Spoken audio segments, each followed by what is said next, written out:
अमृतपाल सिंह दे माता पिता ने खासकर चरणजीत सिंह चन्नी का शुक्रिया अदा किया कि भाई घट्टो घट जिहड़ी गल पंजाब दे सारे एमपीआं नूं बोलनी चाहिए सी, नहीं बोले, तू बोलिया, तेरा शुक्रिया।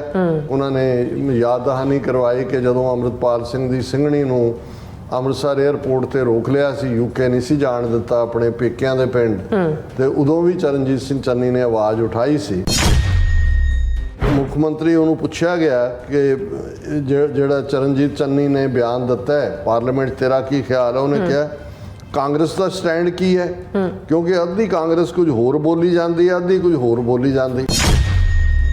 साडे वालों स्टैंड ये है कि पंजाब विच कानून व्यवस्था बनाए रखण लई असीं अपने वालों कोशिश कर रहे हैं ते करदे रहांगे, क्योंकि मैं इकल्ले एक मैंबर पार्लीमेंट का ख्याल नहीं रखना, मैं 3.5 करोड़ लोगों का ध्यान रखना है।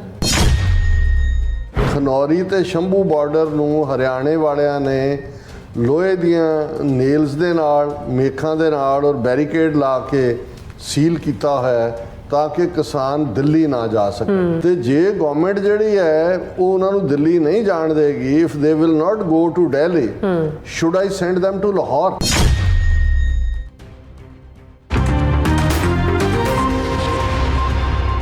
दर्शकों ब्रेक बाद तुहाडा सब दा भूर स्वागत है। सो व्यूअर्स गलबात करन जा रहे हैं कि पंजाब दा भंड मुख मंत्री भगवंत मान दो मुहे सप वांग वर्तारा कर रहा है और चरणजीत सिंह चन्नी वालों पार्लीमेंट विच भाई अमृतपाल सिंह की रिहाई संबंधी उठाए मुद्दे ते भगवंत मान ने कहा, मैं इकल्ले एक मैंबरी पार्लीमेंट का ख्याल नहीं रखना, मैं 3.5 करोड़ लोगों का ध्यान रखना है। सो जाहिर है वह भाई अमृतपाल सिंह ते लगाए NSA नूं न्याय संगत दस रहा। सो इस बारे आप गलबात करन जा रहे हैं। सो असीं चाहांगे कि तुसीं इसी तरह बड़े रहना, देखण सुन लई लिखण लई तुहाडा सब दा बहुत बहुत धन्नवाद जी। डॉक्टर साहब की कहना चाहोगे?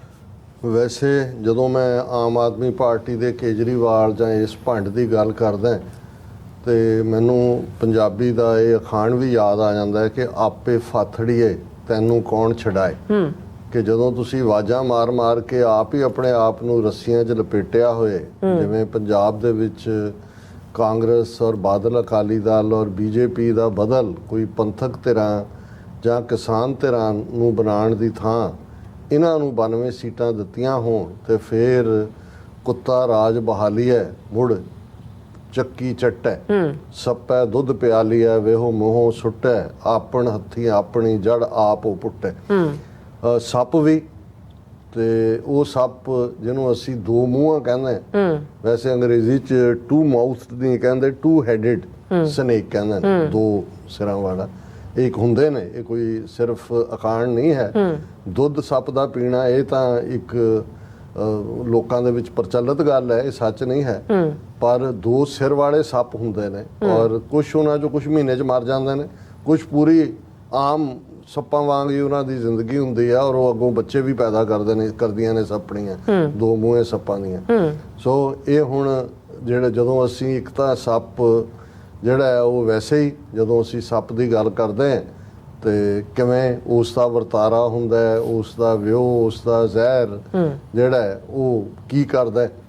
ਤੇ ਜੇ ਦੋ ਮੂੰਹਾਂ ਹੋਏ, ਹੁਣ ਦੋ ਮੂੰਹਾਂ ਦਾ ਪਤਾ ਨਹੀਂ ਹੈ ਵੀ ਉਹਨੇ ਕਿਹੜੇ ਹੈਡ ਰਾਹੀਂ ਕਿੱਧਰ ਨੂੰ ਡੰਗ ਮਾਰਨਾ। ਹੁਣ ਇੱਧਰ ਇਹ ਵਰਤਾਰਾ ਵੀ ਭਗਵੰਤ ਮਾਨ ਦਾ ਐਜ਼ ਏ ਚੀਫ ਮਿਨਿਸਟਰ ਉਹ ਟੂ ਹੈਡਡ ਸਨੇਕ ਵਾਲਾ ਹੀ ਹੈ।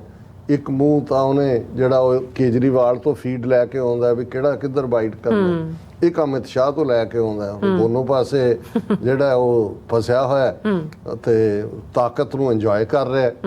ਨਵੀਂ ਨਵੇਲੀ ਘਰ ਵਾਲੀ ਅੱਗੋਂ ਹੁਣ ਟੱਬਰ ਪਹਿਲੇ ਕਿੱਥੇ ਗਏ ਵਿਚਾਰੇ, ਰੁੱਲੜ ਗਏ। ਔਰ ਜੋ ਪੁਰਾਣੀਆਂ ਕਹਾਣੀਆਂ ਝੂਠ ਸੱਚ ਇੱਧਰ ਉੱਧਰ ਉਹ ਸਾਰੇ ਜਿਹੜਾ ਪਾਰਟ ਹੈ ਉਹ ਇੱਕ ਪਾਸੇ। ਦੂਸਰਾ ਪਾਸਾ ਅਸੀਂ ਦੇਖਦੇ ਹਾਂ ਕਿ ਵੀ ਕਿਵੇਂ ਸ਼ਕਲੋ ਸੂਰਤ ਵੀ ਜਾਲੀ। ਹੁਣ ਆਮ ਹਾਲਾਤਾਂ 'ਚ ਕੋਈ ਕਿਸ ਮਜ਼ਹਬ 'ਚ ਯਕੀਨ ਰੱਖਦਾ ਹੈ, ਕਿਸੇ ਦਾ ਕੀ ਇਸ਼ਟ ਹੈ, ਉਹ ਸਮਝ ਆ ਸਕਦਾ। ਪਰ ਜਦੋਂ ਤੁਸੀਂ ਤੁਹਾਡਾ ਯਕੀਨ ਨਹੀਂ ਹੈ, ਤੁਸੀਂ ਨਾ ਪ੍ਰੈਕਟਿਸਿੰਗ ਸਿੱਖ ਹੋ, ਨਾ ਤੁਹਾਡਾ ਸਿੱਖੀ 'ਚ ਨਾ ਤੁਸੀਂ ਹੁਣ ਬਹੁਤੇ ਮੈਂ ਕਈ ਵਾਰੀ ਦੇਖਦਾ ਵੀ ਕਈ ਸਾਡੇ ਨੂੰ ਗੱਲ ਕਰੋੜ ਕੇ ਉਹਨੂੰ ਭਗਵੰਤ ਸਿੰਘ ਮਾਨ ਕਹਿੰਦੇ ਨੇ। ਉਹ ਮੈਂ ਕਿਹਾ ਉਹ ਤਾਂ ਆਪਣੇ ਆਪ ਨੂੰ ਸਿੰਘ ਕਹਿੰਦਾ ਹੀ ਨਹੀਂ ਹੈ, ਉਹਦੇ ਤਾਂ ਦਸਤਖਤ ਜਾਂ ਦੂਜੇ ਤੀਜੇ ਭਗਵੰਤ ਮਾਨ ਵਾਲੇ ਹੁੰਦੇ ਨੇ, ਉਹ ਤਾਂ ਕਹਿੰਦਾ ਹੀ ਨਹੀਂ। ਉਹ ਤਾਂ ਵੈਸੇ ਹੀ ਕਾਮਰੇਡ ਦੀ ਉਹਦੀ ਸੋਚ ਔਰ ਉਸ ਕਿਸਮ ਦਾ ਹੀ ਉਹਦਾ ਰੰਗ ਢੰਗ ਰਿਹਾ। ਔਰ ਹੁਣ ਵੀ ਨਾ ਉਹ ਭਗਤ ਸਿੰਘ ਦਾ ਬਣਿਆ, ਨਾ ਬਾਬਾ ਸਾਹਿਬ ਅੰਬੇਦਕਰ ਦਾ, ਗੁਰੂ ਨਾਨਕ ਦਾ ਹੀ ਨਹੀਂ ਬਣਿਆ, ਤੇ ਬਾਕੀਆਂ ਦਾ ਕੀ ਬਣਨਾ ਸੀ। ਇਹ ਤਾਂ ਸਾਰੇ ਇਸ ਕਿਸਮ ਦੀਆਂ ਡਰਾਮੇਬਾਜ਼ੀਆਂ ਨੇ ਜੋ ਉਹ ਕਰਦਾ। ਲੇਕਿਨ ਅਸੀਂ ਜੇ ਨੀਤੀਆਂ ਦੇ ਹਵਾਲੇ ਨਾਲ ਗੱਲ ਕਰੀਏ ਕਿ ਪੰਜਾਬ ਦੇ ਵਿੱਚ ਕਿਹਨਾਂ ਮੁੱਦਿਆਂ ਦੇ ਉੱਤੇ ਭਗਵੰਤ ਮਾਨ ਦੀ ਲਾਈਨ ਕੀ ਰਹੀ ਹੈ। 2 ਦਿਨ ਪਹਿਲੇ ਕਾਂਗਰਸ ਦੇ ਪ੍ਰਗਟ ਸਿੰਘ MLA ਔਰ ਉਹਨਾਂ ਨੇ ਪ੍ਰੈਸ ਕਾਨਫਰੰਸ ਕਰਕੇ ਅਕਾਲ ਤਖਤ ਸਾਹਿਬ ਨੂੰ ਕਿਹਾ ਕਿ ਵੀ ਇਹ ਜਦੋਂ ਕਿ ਹੁਣ ਇਸ ਸੌਦਾ ਸਾਧ ਮਾਫੀ ਮਾਮਲੇ ਨੂੰ ਲੈ ਕੇ ਔਰ ਜੋ ਬੁਰਜ ਜਵਾਹਰ ਸਿੰਘ ਵਾੜਾ 'ਚ ਹੋਇਆ, ਬਰਗਾੜੀ, ਬਹਿਬਲ ਕਲਾਂ, ਕੋਟਕਪੂਰਾ ਨੂੰ ਲੈ ਕੇ ਜਿਹੜੀ ਇਨਵੈਸਟੀਗੇਸ਼ਨ ਅਕਾਲ ਤਖਤ ਨੇ ਖੋਲ੍ਹੀ ਹੋਈ ਹੈ, ਅਕਾਲੀਆਂ ਦੇ ਬਾਗੀ ਧੜੇ ਵੀ ਗਏ, ਦੂਜੇ ਵੀ ਗਏ, ਉਹਨਾਂ ਨੇ ਇਹ ਮੰਗ ਕੀਤੀ ਹੈ ਕਿ ਭਗਵੰਤ ਮਾਨ ਨੂੰ ਵੀ ਅਕਾਲ ਤਖਤ ਤਲਬ ਕਰੇ। ਕਿਉਂਕਿ ਜੇ ਬਾਦਲਾਂ ਦੇ ਉੱਤੇ, ਕਿਉਂਕਿ ਜਿਵੇਂ ਹੁਣ ਰਣਬੀਰ ਸਿੰਘ ਖੱਟੜਾ ਜਿਹੜਾ IG ਰਿਟਾਇਰ ਹੋਇਆ, ਉਹ ਅੱਡ 2 ਘੰਟੇ ਜਾ ਕੇ ਜਥੇਦਾਰ ਨੂੰ ਮਿਲਿਆ, ਉਹਨੇ ਦੱਸਿਆ ਵੀ ਕਿਹੜੀ ਇਨਵੈਸਟੀਗੇਸ਼ਨ ਆਈ, ਮੈਂ ਕਿੱਥੇ ਪਹੁੰਚਿਆ ਔਰ ਕਿਵੇਂ ਕੁਝ ਮਾਮਲਿਆਂ 'ਚ ਜਿਹਦੇ 'ਚ ਪ੍ਰੋਸੀਕਿਊਸ਼ਨ ਹੋਣੀ ਸੀ, ਪੰਜਾਬ ਗਵਰਨਮੈਂਟ ਨੇ ਕੇਸ ਹੀ ਨਹੀਂ ਅੱਗੇ ਤੋਰਿਆ, ਅਪੀਲ ਹੀ ਨਹੀਂ ਕੀਤੀ, ਫਾਇਰ ਹੀ ਨਹੀਂ ਕੀਤਾ। ਹੁਣ ਇਹੀ ਹਾਲ ਈਵਨ ਕੁਝ ਕੇਸਾਂ 'ਚ ਭਗਵੰਤ ਮਾਨ ਦਾ, ਔਰ ਇਹ ਉਹਨਾਂ ਵੱਲੋਂ ਮੰਗ ਕੀਤੀ ਗਈ ਕਿ ਬਈ ਇਹਨੂੰ ਜਿਹੜਾ ਹੈ ਉਹ ਸੱਦਿਆ ਜਾਏ ਅਕਾਲ ਤਖਤ ਦੇ ਉੱਤੇ। ਔਰ ਇਹ ਖਬਰ ਵੀ ਸੀ ਕਿ ਬਈ ਇਹ ਉਹਨਾਂ ਨੇ ਆਮ ਆਦਮੀ ਪਾਰਟੀ ਦੀ ਗਵਰਨਮੈਂਟ ਤੇ ਇਲਜ਼ਾਮ ਲਾਇਆ ਵੀ ਇਹ ਹੌਬਨੌਬ ਕਰ ਰਹੇ ਨੇ ਸੌਦਾ ਸਾਧ ਦੇ ਨਾਲ, ਔਰ ਇਸ ਲਈ ਇਹਨਾਂ ਨੇ ਵੀ ਜੋ ਕੰਮ ਬਾਦਲਾਂ ਨੇ ਕੀਤਾ, ਜੋ ਅਮਰਿੰਦਰ ਨੇ ਕੀਤਾ ਸੈਕਰੀਲੇਜ ਕੇਸਿਸ 'ਚ, ਉਹੀ ਭਗਵੰਤ ਮਾਨ ਕਰ ਰਿਹਾ। ਇਹਦੇ 'ਚ ਕੋਈ ਦੋ ਰਾਵਾਂ ਨਹੀਂ ਨੇ ਕਿ ਅਲਟੀਮੇਟਲੀ ਇਹ ਸਾਰੇ ਹੀ ਉਸ ਗੰਦੀ ਖੇਡ ਦਾ ਹਿੱਸਾ ਨੇ ਜਿਹੜੀਆਂ ਏਜੰਸੀਆਂ ਦੀ ਖੇਡ ਹੈ। ਦਰਬਾਰ ਸਾਹਿਬ ਦੀ ਬੇਅਦਬੀ 2015 ਤੋਂ ਲੈ ਕੇ ਜੇ ਗੁਰੂ ਗ੍ਰੰਥ ਸਾਹਿਬ ਦੀ ਬੇਅਦਬੀ ਦੀ ਗੱਲ ਕਰੀਏ, ਉਸ ਦੇ ਵਿੱਚ ਈਵਨ ਇੱਕ ਜਿਹੜਾ ਦੁਸ਼ਟ ਹੈ ਉਹ ਦਰਬਾਰ ਸਾਹਿਬ ਦੀ ਬੇਅਦਬੀ ਕਰਨ ਵੀ ਪਹੁੰਚ ਗਿਆ ਸੀ। ਉਹਨੂੰ ਤਾਂ ਚਲੋ ਮੌਕੇ ਦੇ ਉੱਪਰ ਅੱਜ ਤੱਕ ਤੁਸੀਂ ਦੇਖੋਗੇ ਕਿ ਇਹ ਮਰਿਆਂ ਦੀਆਂ ਕਬਰਾਂ 'ਚੋਂ ਕੱਢ ਕੇ ਪਛਾਣ ਕਰ ਲੈਂਦੇ ਨੇ 6 ਜਨਰੇਸ਼ਨਾਂ ਪਹਿਲਾਂ। ਉਹਦੀ ਕੋਈ ਪਛਾਣ ਜਾਂ ਕੌਣ ਕੀ ਸੀ, ਉਹਦੇ DNA 'ਚੋਂ ਕਿਸੇ 'ਚੋਂ ਕੋਈ ਉਹਨਾਂ ਨੂੰ ਨਹੀਂ ਲੱਭਿਆ। ਸੋ ਉਹ ਗੇਮ ਤਾਂ ਇਹ ਖੇਡ ਹੀ ਰਹੇ ਨੇ ਉਸ ਕਿਸਮ ਦੀ। ਫਿਰ ਜਲੰਧਰ ਦੇ ਗੁਰਦੁਆਰੇ 'ਚ ਵੀ ਖੇਡਣੀ ਚਾਹੀ, ਪਰ ਜਦੋਂ 2-3 ਥਾਵਾਂ ਤੇ ਇਹ ਹੋਇਆ, ਜਾਂ ਇੱਕ ਫਗਵਾੜੇ ਦੇ ਨੇੜੇ ਵੀ ਜਿਹਦੇ 'ਚ ਕਿ ਉਹਨਾਂ ਦਾ ਅੰਤ ਕੀਤਾ ਜਿਹੜੇ ਆਏ, ਤੇ ਹੁਣ ਲੋਅਰ ਲੈਵਲ ਤੇ ਕਰਦੇ ਨੇ। ਕੁਛ ਨਾ ਕੁਛ ਤੁਸੀਂ ਦੇਖੋਗੇ ਇਹ ਚੱਲ ਹੀ ਰਿਹਾ। ਪਰ ਕਿਉਂਕਿ ਇਹ ਉਹਨਾਂ ਦੀ ਡੀਪ ਸਟੇਟ ਦੀਆਂ ਕਾਰਵਾਈਆਂ ਨੇ, ਇਸ ਲਈ ਹਰ ਸਰਕਾਰ, ਬਾਦਲ ਤਾਂ ਉਹਦੇ 'ਚ ਹਿੱਸੇਦਾਰ ਸੀ, ਅਮਰਿੰਦਰ ਵੀ ਔਰ ਭਗਵੰਤ ਮਾਨ ਵੀ ਉਸੇ ਲਾਈਨ ਨੂੰ ਹੀ ਟੋ ਕਰ ਰਹੇ ਨੇ ਜਿਹੜੀ ਏਜੰਸੀਆਂ ਦੀ ਹੈ, ਕਿਉਂਕਿ ਸੌਦਾ ਸਾਧ ਇਹਨਾਂ ਡੀਪ ਸੈਂਸ ਦਾ, ਡੀਪ ਸਟੇਟ ਦਾ ਜਵਾਈ ਹੈ। ਹੁਣ ਗੱਲ ਅਸੀਂ ਕਰਦੇ ਹਾਂ, ਕੱਲ ਅਸੀਂ ਆਪਣੇ ਇੱਕ ਪ੍ਰੋਮੀਨੈਂਟ ਸੈਗਮੈਂਟ ਸਾਡਾ ਚਰਨਜੀਤ ਸਿੰਘ ਚੰਨੀ ਨੇ ਪਾਰਲੀਮੈਂਟ 'ਚ ਆਪਣੀ ਓਪਨਿੰਗ ਸਪੀਚ ਦੇ ਵਿੱਚ, ਕਿਉਂਕਿ ਪਹਿਲੀ ਵਾਰ MP ਬਣਿਆ, MLA ਤਾਂ ਰਿਹਾ, ਮਿਨਿਸਟਰ ਵੀ ਰਿਹਾ, ਅਮਰਿੰਦਰ ਸਰਕਾਰ ਚੀਫ ਮਿਨਿਸਟਰ ਵੀ ਰਿਹਾ, ਉਹਨੇ ਜਿਸ ਅੰਦਾਜ਼ 'ਚ ਗੱਲ ਕੀਤੀ, ਹਾਲਾਂ ਉਹਦਾ ਓਵਰਆਲ ਵਿਸ਼ਾ ਜਿਸ ਦੇ ਉੱਤੇ ਉਹਨੇ ਨੋਟਸ ਵੀ ਲਏ ਹੋਏ ਸੀ, ਉਹ ਤਾਂ ਇਹ ਸੀ ਕਿ ਕਿਉਂਕਿ ਇਹ ਸੈਸ਼ਨ ਦੇ ਵਿੱਚ ਵੀ ਖੁੱਲ੍ਹ ਕੇ ਨਰਿੰਦਰ ਮੋਦੀ ਐਂਡ ਕੰਪਨੀ ਨੇ ਐਮਰਜੈਂਸੀ ਦੇ ਲਈ ਕਾਂਗਰਸ ਨੂੰ ਦੋਸ਼ੀ ਦੱਸਿਆ। ਜੂਨ ਦਾ ਮਹੀਨਾ ਲੰਘਿਆ ਸੀ, ਐਮਰਜੈਂਸੀ ਦਾ ਜੀ ਅਸੀਂ ਨੈਸ਼ਨਲ ਡੇ ਵੀ ਮਨਾਵਾਂਗੇ, ਇੱਕ ਦਿਨ ਵੀ ਆਜ਼ਾਦੀ ਦਿਵਸ ਕੇ ਕੀ ਰੱਖ ਦਿੱਤਾ ਹੈ। ਹੁਣ ਚਰਨਜੀਤ ਚੰਨੀ ਨੇ ਬੜੇ ਖਸੂਸੀ ਅੰਦਾਜ਼ ਦੇ ਵਿੱਚ ਆਪਣਾ ਕੇਸ ਤਿਆਰ ਕੀਤਾ ਕਿ ਉਹਨੇ ਤਾਂ ਐਮਰਜੈਂਸੀ ਲਾਈ ਸੀ ਜਾਂ ਕੀ ਸੀ, ਲੇਕਿਨ ਜੋ ਅੱਜ ਹੈ, ਅੱਜ ਆਲਰੇਡੀ ਐਮਰਜੈਂਸੀ ਲੱਗੀ ਹੋਈ ਹੈ। ਔਰ ਉਹਨਾਂ ਕੇਸਿਸ 'ਚ ਜਿਹਦੇ 'ਚ ਉਹਨੇ ਹਾਥਰਸ ਦੀ ਗੱਲ ਕੀਤੀ, ਉਹਦੇ 'ਚ CBI ਜਾਂ ਇਨਕਮ ਟੈਕਸ ਜਾਂ ED ਦੇ ਰੇਡਸ ਦੀ ਗੱਲ ਕੀਤੀ, ਬਾਕੀਆਂ ਦੀ ਹਰਾਸਮੈਂਟ ਦੀ ਗੱਲ, ਕਿੰਨੇ ਕੇਸ ਉਹਨੇ ਬਿਲਟ ਕੀਤੇ। ਉਹਦੇ 'ਚ ਹੀ ਉਹਨੇ ਬਿਨਾਂ ਨਾਂ ਲਏ ਕਿਹਾ ਕਿ 20 ਲੱਖ ਲੋਕਾਂ ਦੀ ਨੁਮਾਇੰਦਗੀ ਕਰਨ ਵਾਲਾ ਪੰਜਾਬ ਦਾ MP ਜਿਹਨੂੰ ਜਿਹੜਾ ਅੰਦਰ ਡੱਕਿਆ ਹੋਇਆ ਕਿ ਐਮਰਜੈਂਸੀ ਨਹੀਂ ਹੈ। ਹਾਲਾਂ ਅਸੀਂ ਕੱਲ ਜ਼ਿਕਰ ਕੀਤਾ ਸੀ ਵੀ ਕਿਵੇਂ ਕਾਂਗਰਸ ਨੇ ਵਿਦਨ ਮਿੰਟਸ ਉਹਦੇ ਤੋਂ ਡਿਸਟੈਂਸ ਕਰ ਲਿਆ ਔਰ ਫਲਾਣਾ ਕਰ ਲਿਆ। ਪਰ ਘੱਟੋ ਘੱਟ ਜਿਹੜੇ ਪੰਜਾਬ 'ਚੋਂ ਗਏ ਬਾਕੀ MP ਨੇ ਜਾਂ ਦੂਸਰੇ ਨੇ, ਉਹ ਇਸ ਦੇ ਉੱਤੇ ਤਾਂ ਬੋਲ ਸਕਦੇ ਸੀ। ਹੁਣ ਚਰਨਜੀਤ ਚੰਨੀ ਦੇ ਹੱਕ 'ਚ ਕੌਣ ਖਲੋਤਾ? ਕੋਈ ਨਹੀਂ, ਉਹਦੀ ਪਾਰਟੀ ਦਾ ਕੋਈ MP ਵੀ ਨਹੀਂ। ਹੁਣ ਇੱਕ ਪਾਸੇ ਤਾਂ ਇਹ ਇਲੈਕਸ਼ਨ ਕਾਂਗਰਸ ਔਰ ਆਮ ਆਦਮੀ ਪਾਰਟੀ ਨੇ ਰਲ ਕੇ ਲੜੀ ਹੈ, ਪੰਜਾਬ 'ਚ ਨਹੀਂ, ਦਿੱਲੀ ਦੇ ਵਿੱਚ ਵੀ, ਦੂਜਿਆਂ 'ਚ ਵੀ। ਕੇਜਰੀਵਾਲ ਨੂੰ ਜਦੋਂ ਵਕਤੀ ਪੈਰੋਲ ਮਿਲੀ ਤੇ ਸਾਂਝੀਆਂ ਇਹਨਾਂ ਨੇ ਰੈਲੀਆਂ ਵੀ ਕੀਤੀਆਂ। ਹੁਣ ਮੈਂ ਇਹ ਦੇਖ ਰਿਹਾ ਸੀ ਵੀ ਪੰਜਾਬ ਵਾਲਾ ਤਾਂ ਕੋਈ ਬੋਲਿਆ ਨਹੀਂ ਕਿਸੇ ਨੇ। ਇਹ ਵੀ ਹੈ ਵੀ ਨੈਗੇਟਿਵ ਵੀ ਮੈਨੂੰ ਨਹੀਂ ਨਜ਼ਰ ਆਇਆ ਕਿਸੇ ਦਾ, ਪਰ ਭਗਵੰਤ ਮਾਨ ਜਿਹੜਾ ਉਹ ਫਿਰ ਦੋ ਮੂੰਹਾਂ ਸੱਪ, ਅਮਿਤ ਸ਼ਾਹ ਵਾਲੇ ਮੂੰਹ ਵਾਲੇ ਸੱਪ ਨੇ ਕਿਹਾ ਹੋਣਾ ਕਿ ਵੀ ਬੋਲ ਭੰਡਾ, ਤੇ ਉਹਨੇ ਜਿਹੜਾ ਇਹ ਕਿਹਾ, ਉਹਨੇ ਐਗਜ਼ੈਕਟ ਮੈਂ ਕੋਟ ਅਨਕੋਟ ਕਹਿਣਾ ਚਾਹਾਂਗਾ ਕਿ ਜਦੋਂ ਮੁੱਖ ਮੰਤਰੀ ਉਹਨੂੰ ਪੁੱਛਿਆ ਗਿਆ ਕਿ ਜਿਹੜਾ ਚਰਨਜੀਤ ਚੰਨੀ ਨੇ ਬਿਆਨ ਦਿੱਤਾ ਹੈ ਪਾਰਲੀਮੈਂਟ, ਤੇਰਾ ਕੀ ਖਿਆਲ ਹੈ, ਉਹਨੇ ਕਿਹਾ ਕਾਂਗਰਸ ਦਾ ਸਟੈਂਡ ਕੀ ਹੈ, ਕਿਉਂਕਿ ਅੱਧੀ ਕਾਂਗਰਸ ਕੁਝ ਹੋਰ ਬੋਲੀ ਜਾਂਦੀ ਹੈ, ਅੱਧੀ ਕੁਝ ਹੋਰ ਬੋਲੀ ਜਾਂਦੀ। ਇਹ ਹੁੰਦਾ ਜਦੋਂ ਤੁਸੀਂ ਕਿਸੇ ਇਸ਼ੂ ਤੋਂ ਭੱਜਣਾ ਹੁੰਦਾ। ਫਿਰ ਉਹ ਕਹਿੰਦਾ ਕਿ ਸਾਡੇ ਵੱਲੋਂ ਸਟੈਂਡ ਇਹ ਹੈ ਕਿ ਪੰਜਾਬ ਵਿੱਚ ਕਾਨੂੰਨ ਵਿਵਸਥਾ ਬਣਾਏ ਰੱਖਣ ਲਈ ਅਸੀਂ ਆਪਣੇ ਵੱਲੋਂ ਕੋਸ਼ਿਸ਼ ਕਰ ਰਹੇ ਹਾਂ ਤੇ ਕਰਦੇ ਰਹਾਂਗੇ, ਕਿਉਂਕਿ ਮੈਂ ਇਕੱਲੇ ਇੱਕ ਮੈਂਬਰ ਪਾਰਲੀਮੈਂਟ ਦਾ ਖਿਆਲ ਨਹੀਂ ਰੱਖਣਾ, ਮੈਂ 3.5 ਕਰੋੜ ਲੋਕਾਂ ਦਾ ਧਿਆਨ ਰੱਖਣਾ। ਹੁਣ ਇਹਦੇ ਤੇ ਦੁਰ ਫਿਟੇ ਮੂੰਹ ਤੋਂ ਇਲਾਵਾ ਜਾਂ ਲੱਖ ਦੀ ਲਾਹਨਤ ਹੋਰ ਤੁਸੀਂ ਕੀ ਕਹਿ ਸਕਦੇ ਹੋ।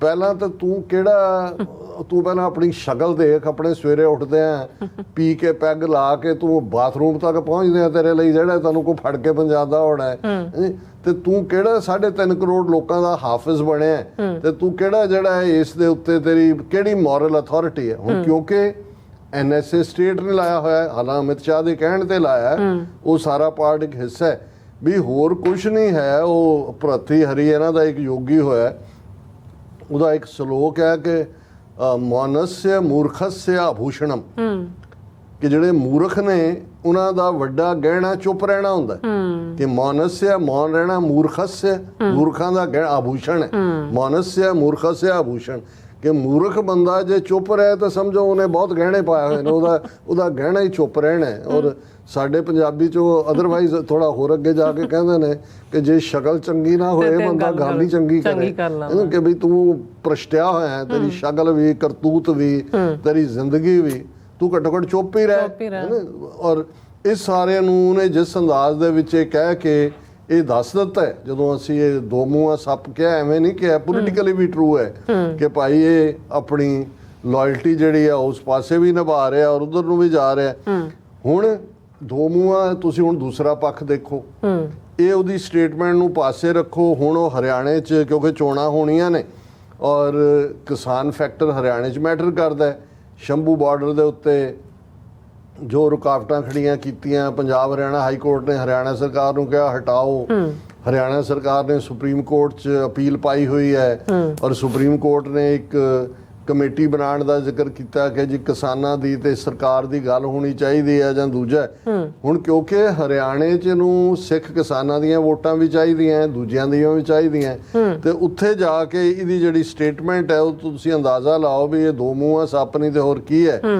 ਉਹਦੇ 'ਚੋਂ ਇਹ ਕਹਿੰਦਾ ਕਿ ਖਨੌਰੀ ਤੇ ਸ਼ੰਭੂ ਬਾਰਡਰ ਨੂੰ ਹਰਿਆਣੇ ਵਾਲਿਆਂ ਨੇ ਲੋਹੇ ਦੀਆਂ ਨੇਲਸ ਦੇ ਨਾਲ, ਮੇਖਾਂ ਦੇ ਨਾਲ ਔਰ ਬੈਰੀਕੇਡ ਲਾ ਕੇ ਸੀਲ ਕੀਤਾ ਹੋਇਆ ਤਾਂ ਕਿ ਕਿਸਾਨ ਦਿੱਲੀ ਨਾ ਜਾ ਸਕਣ। ਇਹ ਉਹਦੀ ਸਟੇਟਮੈਂਟ ਚੋਣ ਜਲਸੇ 'ਚ ਹੈ ਕਿ ਵੀ ਸਰਕਾਰ ਜਿਹੜੀ ਉਹ ਦਿੱਲੀ ਤੋਂ ਚੱਲਦੀ ਹੈ, ਸੋ ਕਿਸਾਨਾਂ ਨੇ ਦਿੱਲੀ ਜਾ ਕੇ ਹੀ ਆਪਣਾ ਕੋਈ ਦੁਖੜਾ ਰੋਣਾ ਹੈ। ਤੇ ਜੇ ਗਵਰਨਮੈਂਟ ਜਿਹੜੀ ਹੈ ਉਹ ਉਹਨਾਂ ਨੂੰ ਦਿੱਲੀ ਨਹੀਂ ਜਾਣ ਦੇਗੀ, if they will not go to Delhi, should I send them to Lahore, ਕਿ ਵੀ ਜੇ ਦਿੱਲੀ ਨਹੀਂ ਜਾਣ ਦੇਣਾ ਫਿਰ ਮੈਂ ਉਹਨਾਂ ਨੂੰ ਲਾਹੌਰ ਭੇਜ ਦਿਆਂ। ਮੈਂ ਤਾਂ ਕਿਹਾ ਵੀ ਉਹ ਕੀ ਉਹ ਕਹਿੰਦਾ ਉਹਨਾਂ ਨੇ ਆਮੀਨ। ਔਰ ਇਹ ਗੱਲ ਪਹਿਲੀ ਨਹੀਂ ਹੈ ਇਹ ਹੁਣ, ਪਰ ਪਹਿਲਾਂ ਤਾਂ ਇਹਦੇ ਦੋ ਮੂੰਹੇ ਸੱਪ ਦੀ ਗੱਲ ਹੈ। ਇੱਥੇ ਇਵੇਂ ਲੱਗੇਗਾ ਕਿ ਜੀ ਦੇਖੋ ਇਹ ਤਾਂ ਧਮਕੀ ਦੇ ਰਿਹਾ ਕਿ ਜੇ ਤੁਸੀਂ ਦਿੱਲੀ ਜਾਣ ਦੇ ਲਈ ਸ਼ੰਭੂ ਦੇ ਦਰਵਾਜ਼ੇ ਨਾ ਖੋਲੇ ਤਾਂ ਅਸੀਂ ਲਾਹੌਰ ਨੂੰ ਜਾਵਾਂਗੇ। ਮਤਲਬ ਇੱਕ ਪਾਸੇ ਦੇਖੋ ਕਿਸ ਕਿਸਮ ਦਾ ਇਹ ਸਾਰਾ ਜਿਹੜੇ ਭੰਡ ਲਿਆ ਕੇ ਬਿਠਾਏ ਹੋਏ ਨੇ, but how dirty play they are playing, ਕਿਸ ਲੈਵਲ ਦੇ ਉੱਤੇ ਜਾ ਕੇ। ਸੋ ਕੁੱਲ ਮਿਲਾ ਕੇ ਹਾਲਾਂ ਚਲੋ ਅੰਮ੍ਰਿਤਪਾਲ ਸਿੰਘ ਦੇ ਪਿਤਾ ਨੇ ਖਾਸ ਕਰ ਚਰਨਜੀਤ ਸਿੰਘ ਚੰਨੀ ਦਾ ਸ਼ੁਕਰੀਆ ਅਦਾ ਕੀਤਾ ਕਿ ਭਾਈ ਘੱਟੋ ਘੱਟ ਜਿਹੜੀ ਗੱਲ ਪੰਜਾਬ ਦੇ ਸਾਰੇ ਐਮਪੀਆਂ ਨੂੰ ਬੋਲਣੀ ਚਾਹੀਦੀ ਸੀ ਨਹੀਂ ਬੋਲੇ, ਤੂੰ ਬੋਲਿਆ, ਤੇਰਾ ਸ਼ੁਕਰੀਆ। ਉਹਨਾਂ ਨੇ ਯਾਦ ਦਹਾਨੀ ਕਰਵਾਈ ਕਿ ਜਦੋਂ ਅੰਮ੍ਰਿਤਪਾਲ ਸਿੰਘ ਦੀ ਸਿੰਘਣੀ ਨੂੰ ਅੰਮ੍ਰਿਤਸਰ 에ਅਰਪੋਰਟ ਤੇ ਰੋਕ ਲਿਆ ਸੀ, ਯੂਕੇ ਨਹੀਂ ਸੀ ਜਾਣ ਦਿੱਤਾ ਆਪਣੇ ਪੇਕਿਆਂ ਦੇ ਪਿੰਡ, ਤੇ ਉਦੋਂ ਵੀ ਚਰਨਜੀਤ ਸਿੰਘ ਚੰਨੀ ਨੇ ਆਵਾਜ਼ ਉਠਾਈ ਸੀ। ਸੋ ਅਸੀਂ ਸਮਝਦੇ ਹਾਂ ਕਿ ਵੀ ਇਹ ਜਿਹੜੇ ਕੁਝ ਚੀਜ਼ਾਂ ਔਨ ਰੈਕੋਰਡ ਹੁੰਦੀਆਂ ਤੇ ਰੈਕੋਰਡ ਹੀ ਹੁੰਦੀਆਂ, ਪਰ ਕਾਸ਼ ਇਹ ਦੋ ਮੂੰਹਾਂ ਸੱਪ ਤੇ ਉਸ ਦੀ ਇਹ ਸਾਰੀ ਸਪੋਲੀਆਂ ਦੀ ਟੀਮ 92 ਦੀ ਜਿਹੜੀ ਲਿਆ ਕੇ ਆਪਣਿਆਂ ਨੇ ਬਿਠਾਈ, ਹੁਣ ਆਪੇ ਫਾਥੜੀ ਹੈ ਤੈਨੂੰ ਕੌਣ ਛਡਾਏ। ਹੁਣ ਇਹਨਾਂ ਤੁਸੀਂ ਕਿਵੇਂ ਜਾਨ ਛਡਾਣੀ ਹੈ, ਇਹ ਪੰਜਾਬ ਦੇ ਲੋਕਾਂ ਨੇ ਦੇਖਣਾ ਜੀ। ਡਾਕਟਰ ਸਾਹਿਬ ਤੁਹਾਡਾ ਬਹੁਤ ਬਹੁਤ ਸ਼ੁਕਰੀਆ। ਸੋ ਇੱਥੇ ਲੈਣੇ ਬ੍ਰੇਕ। ਵਿਊਅਰਸ ਤੁਸੀਂ ਇਸੇ ਤਰ੍ਹਾਂ ਬਣੇ ਰਹਿਣਾ, ਮਿਲਦੇ ਹਾਂ ਛੋਟੇ ਜਿਹੇ ਬ੍ਰੇਕ ਤੋਂ ਬਾਅਦ।